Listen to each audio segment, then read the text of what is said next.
Kidlat News Updates. Sa ating mga balita, isa patay higit 30 ang sugatan dahil sa turbulence ng isang eroplanong biyaheng Singapore. Grade 5 student patay nang gumuhang septic tank sa isang paaralan sa Cavite. Halaga ng pinsalang idinulot ng El Nino sa bansa, umakyat na sa 9.5 billion pesos. Ako po si Cesar Soriano, kasama ang buong puwersa ng Kidlat News Channel para ihatid ang mga nangungunang balita sa buong kapuluan. Ngayon, Isang pasahero ang patay at nasa mahigit 30 ang sugatan dahil sa matinding turbulence ng isang eroplano mula London na patungo sa ng Singapore nitong Martes, May 21.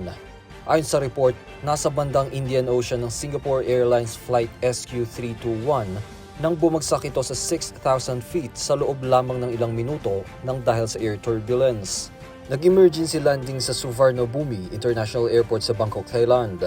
Ayon sa mga otoridad, isang 73-year-old British man ang namatay sa insidente habang 7 ang critical dahil sa head injuries na agad namang isinugod sa ospital. Ang Boeing 777-300ER plane ay may sakay na 211 na pasahero at 18 na crew nang mangyari ang trahedya. Nasawi ang isang grade 5 student makaraang gumuho ang inuupo ang concrete chair sa isang paaralan sa Alfonso, Cavite nitong Lunes ng tanghali. Ayon sa mga pulisya, nanananghalian ng mga oras na iyon ang nasawing mag-aaral na kinilalang si alias Crizel kasama ang 3 iba pang estudyante nang bumigay ang sementong bahagi ng inuupuan nila dahilan para mahulog ang mga biktima sa makipot at tuyong Poso Negro. Sugatan sa nangyari ang 3 estudyante habang si Crizel naman na idineklarang dead on arrival sa ospital. Dahil sa nangyari, kanselado muna ang klase sa naturang paaralan habang patuloy pa ang investigasyon ng mga otoridad. Tumungtong na sa 9.5 billion pesos ang halaga ng pinsalang idinulot ng El Nino sa sektor ng agrikultura ng bansa ayon sa Department of Agriculture o DA. Saad ng DA, ang kabuoang halaga na ito ay mula sa apektadong 163,694 hectares ng agricultural areas sa 13 rehiyon sa bansa.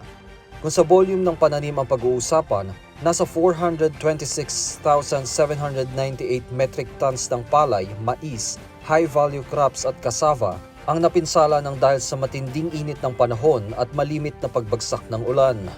Kaugnay nito, nakapamahagi na raw ang kagawaran ng financial assistance na may kabuuang halaga na 8.59 billion pesos para sa mga magsasaka at fisher folks na apektado ng El Nino.